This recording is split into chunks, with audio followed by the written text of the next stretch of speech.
Hello everyone, I hope this video finds you well. Around 6 months ago, I made a video on a troubleshooting tool called a curve tracer. I mentioned in that video that I would release a schematic for the circuit I was demonstrating. Well, procrastination is a bitch and I'm finally getting around to it, so here you go. Curve tracer is a device that sweeps a voltage across a component, and it draws or traces the voltage/current characteristic of the component or circuit. As I stated previously, this device is not a very precise instrument, but that doesn't mean that it isn't deadly useful in the right hands. This isn't a device that provides you with quantitative measurements. Rather, this is a device that provides a qualitative view of how a component reacts to a sweeping voltage. Another advantage with this type of device is how instantaneous the measurements are. With an auto-ranging digital multimeter, measuring resistance can be a pain, as it can take several moments for the meter to provide you with a readout. This device reacts instantly, which makes it rather useful for diagnosing issues with things like variable resistors. Watching the travel of a potentiometer is an almost impossible task with a DMM. You can spot irregularities in the carbon track in real time with this device. You can also use it to quickly find whether or not a potentiometer is linear or logarithmic. The possibilities are really endless with this circuit. The beautiful thing about a curve tracer as a troubleshooting tool is that it is a device whose utility scales with your abilities and your understanding of electronics. As you gain more electrical knowledge, you will find that you can modify this circuit to give it new features or change its functionality. The values I've presented in this circuit are mostly arbitrary. In fact, you may find it useful to modify these values, and this will result in a slight change to the behavior of the curve tracer, and this may be useful in some situations or applications. Look at how simple this circuit appears. This circuit has been around for many decades in many different variations and many different forms. It's just three resistors and a voltage source. That's all it is. Most of the beauty of this circuit stems from its deceptive simplicity. The way this circuit operates is not immediately straightforward at first glance. I think this is a testament to how clever engineers were in the past. How exactly does this device draw a current and voltage characteristic of a component? The answer really lies in the creative use of grounding in this circuit. Ground is something that we tend to overlook and take for granted in electronics. However, ground and earth are critical aspects of electricity. The reason ground is so useful is that it's the great reference. Ground is the baseline by which we define all other voltages. The earth is always at a voltage level of zero. Well, I guess there could be a case where it temporarily isn't zero in the case of like a lightning strike or something like that. But for our purposes, ground can always be assumed to be 0 volts. Remember, voltage is always a 2-point measurement. It's impossible to say that an object is at a certain voltage potential without referencing that measurement against something else. Since ground is always 0 volts, in most cases when we're talking about voltage, it's assumed we're talking about a voltage relative to or with respect to ground. This understanding is critical if you would like to understand this circuit. Now that we have that out of the way, let's talk about how this circuit really works. The first thing that we notice is the voltage source V1. In this case, the voltage source is representing the secondary of a 120 to 9 volt transformer. It doesn't matter too much what you use for your voltage source, as long as it provides a reasonably low AC voltage. A portion of this voltage will be present on the probes, and this could obviously present a safety hazard or damage the component you are trying to test if the voltage is too high. I chose to use a transformer here primarily due to convenience, but you could also design something like a variable frequency oscillator here to gain the ability to test components with a range of frequencies instead of being limited to 60 Hz.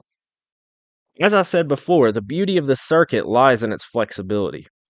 So what do these resistors do? Well, you'll notice that R1 is in series with one of the legs of the voltage source. R1 in this circuit is playing two different roles. Primarily, it sets a limit on the amount of current that can flow through the probes. In our case, R1 has a value of 100 ohms.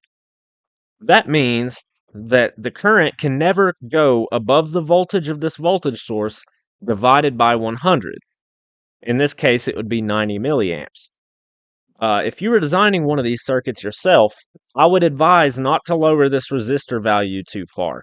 Doing this could cause you to accidentally damage semiconductors during testing, and you could potentially exceed the VA rating of the transformer and burn up the secondary winding on it. So in order to mitigate and avoid all that, it's wise to go with a decently sized resistor here. One modification you could make is actually switching in different types of resistors here, different values of resistors across this. But you should keep in mind that R1 and R3 are both in series between these two windings here, and they are creating a voltage divider. So the voltage on this node will be a fraction of the total voltage available at the source. In this case, it's 9 times 1000 divided by 100 plus 1000. So we would have about 8.2, let's check that, about 8.2 volts here. As you increase the value of R1, the voltage available across these probes would be reduced unless you also proportionally increase R3 alongside it. So just keep that in mind. R3 also serves two purposes here, but one of those we've already discussed. The fact that it's setting up a voltage divider on this x-axis node. That is the first purpose of it. The second purpose is it provides a constant current path between the two ends of this coil of this transformer. So what is the purpose of R2 here? Notice that R2 bonds the bottom half of this coil to ground. The secret to how this circuit works is right here in this area. Remember that ground is always at 0 volts. So what effect does placing R2 between this secondary and ground, what does that achieve here? Well, the voltage across R2 is determined by Ohm's law. So remember, V equals IR. In this situation, would there be any current flow from the transformer into ground? The answer is not right now, because the upper half of this transformer does not have a connection to ground when the probes are open. So this is an open circuit right here. So there's no connection to ground from that side of the transformer. There's only one from this side. All right? You see, ground is just behaving as a bystander in this circuit. In order for current to flow into ground through R2, the upper half of our transformer also has to have some form of a connection to ground. And it doesn't have that right now. So notice there's no current through R2. This is just femtoamps. I mean, this is a just tiny little amount of noise on this resistor. There's not really any appreciable current flowing through R2 right now. So IR, we have 1K ohms of resistance, but we have no current. So V must equal 0 right here. So we also get 0 on this side of the resistor, right? Since the transformer here, it has 9 volts that's being induced into it from the primary. Well, if this side is 0, and it has to be 0 because ground is 0 and there's no current through R2, then that means the transformer will shove the entire 9 volts up onto this side. So notice we have 9 volts even here, and we've got 0 down here. Okay? But likewise, if we were to, say, remove this, if we removed that, and then tap this side to ground, watch what happens. Now we have 9 volts down here and 0 volts up here. Sorry, I can't actually measure that because it is ground. It doesn't show it in LT Spice, but let's go ahead and undo that. All right.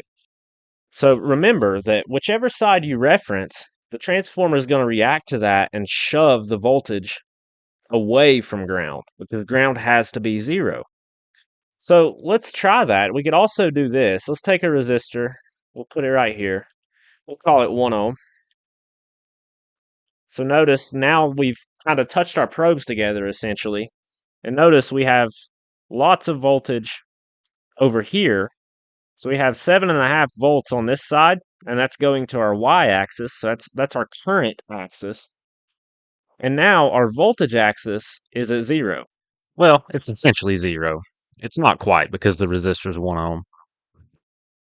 So that's what happens when you short the probes out. And that's what's happening when the tracer moves from being horizontal when the probes are open to being vertical when you touch the probes together. When the probes are open, the voltage is allowed to swing to its maximum, and the current is 0. But when the probes are shorted, the voltage swing now becomes 0, and the current amplitude becomes maximum. What is fundamentally happening here is we are sliding the ground reference up and down this transformer coil, depending on what we put between the probes here. So as we decrease the impedance across these two probes, we're moving the ground reference upward. And if this is a dead short like it is right now, the ground reference would be at the very top. Remember that the horizontal and vertical amplifiers in the oscilloscope we hook this to, they are ground referenced. So that is what they're using as their voltage reference to display a trace. So moving the ground reference around on this transformer also affects these voltages. So what do you think would happen if let's say we put a 1K ohm resistor here? And what do you think would happen now? So notice if we look at this circuit, now we have 1K ohms between ground here, and then really we have 1K ohms from here to here. So that means that the currents through R2 and R4 would be equal. If the current through R2 and R4 is equal and they have the same resistance, they will have the same exact voltage across them. So notice we got a shade under 4 volts here, shade under 4 volts here. And I want you to look at one more thing too. Notice these are 180 degrees out of phase from one another. That'll be important later on. But yeah, so we've effectively, if you really think about it, we've effectively center tapped this transformer externally by doing this. And in this case, let's think about what would happen on the curve tracer if we did this. If we did this on the curve tracer, that means that the amplitude of the voltage and the current are exactly the same. That means that as long as the horizontal and vertical gain on the oscilloscope, if they're both even, this would result in a purely diagonal line, a line with a 45-degree angle. All right. And that another thing I want you to notice here is let's change this to 10K. What happens if we change this to 10K? Now we've got our blue voltage here. It's a lot smaller, still 180 degrees out of phase, but you know, most of our voltage is down here now. All right? So what you could actually do is we could now call this our sensitivity. We could make this a sensitivity adjustment. If you wanted to measure an extremely high value resistor, let's say we did 100K. If we do 100K here, then the currents and voltages are still equal. So now we've got 4 and 4 again, but we're measuring a 100K ohm resistor here. So you could really use this as the sensitivity adjustment if you wanted to measure really large value resistors without losing accuracy. Because if we made this 1K, watch what happens. Now we're just going to have all the voltage shoved to one side. So look at that. That is tiny. You're not going to be able to see that on the screen, really. It would just be a tiny little nudge. You know, this is basically looks like an open circuit because of this 1K ohm resistor. So yeah, there's a lot of flexibility in this circuit if you and you can adapt it to different situations. So, what would a capacitor look like in this circuit? What kind of trace would a capacitor draw? So we've noticed before how pure resistances draw a straight line at an angle that is determined by the resistance. The reason that it's a straight line is because an ideal resistor has a purely linear IV characteristic. That means if you double the voltage, the current will also double. If you triple the voltage, the current will also become triple of what it was. Resistors purely follow DC Ohm's law. If you've watched the previous video I made on capacitors, then you know that capacitors are a little more complicated than that. The voltage across a capacitor doesn't cause it to draw any more current necessarily. Rather, it's the rate of change in the voltage across the capacitor leads that dictates the amount of current flow. Thus, if you apply a sine wave to a capacitor, it will draw the highest possible current when V equals 0. This is because the rate of change in a sine wave is greatest at the 0 point. When the sine wave peaks, as it moves to being the maximum value, this rate of change gradually decays to 0. When there is no voltage change across the leads, the capacitor essentially looks like an open circuit, and no current flows. This is why a capacitor would draw an oval like this. As the voltage rises, the rate of change will decrease. This causes an equivalent decrease in current. When the AC cycle reverses polarity and changes direction, the capacitor likewise begins charging in the opposite direction. This action ends up tracing an oval whose dimensions are dictated by the size of the capacitor and also the frequency applied to the capacitor. Since the reactance of a capacitor is 1 over 2 pi times Fc, larger value capacitors offer less reactance at a given frequency. Less reactance means more current, and this means a higher value capacitor will produce a taller oval than a lower value one. An ideal capacitor would generally produce a perfectly symmetrical trace, but in reality, real capacitors are not perfect. Generally, you will find if you test a real capacitor with this device, the oval will usually be an oblong shape like this. This trace tells you that the capacitor isn't reacting to the rate of change in a perfectly consistent manner. So now I've put in a capacitor here, and I've calculated a value for a capacitor that would offer about 1k ohms of reactance at 60 hertz, and that turns out to be about 2.55 microfarads. And yeah, let's see what this trace looks like. So now, since these are both at about 1k ohms of impedance, you expect that the sine waves on the x and y axis to be roughly equal, and they are here. So now we've got a shade below 5.5 volts, but notice it's no longer 120 degrees out of phase. So just like I just described, what's happening is if we look at the change in voltage here, it's greatest at 0. And then likewise, the capacitor is drawing the highest current at that point. So notice that we have the highest amplitude here.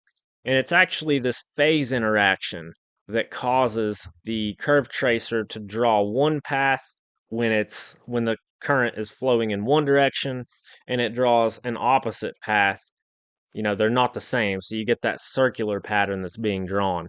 When a resistor is in circuit, the beam is strictly moving back and forth the same way both times, and you just end up with a line. But it actually diverges due to this phase difference on the return path, and that creates an oval. So yeah, that's pretty much it on this curve tracer. That's about as far as I don't want this video really to be too long. Sorry if you fell asleep already. But anyway, yeah, I just thought this was interesting. It's a very nice circuit, and it's a good way to get your head around ground referencing and the effect that tapping a transformer and grounding it has on the transformer voltages. But yeah, y'all have a wonderful day, and Merry Christmas. Merry, Merry, Merry, Merry Christmas.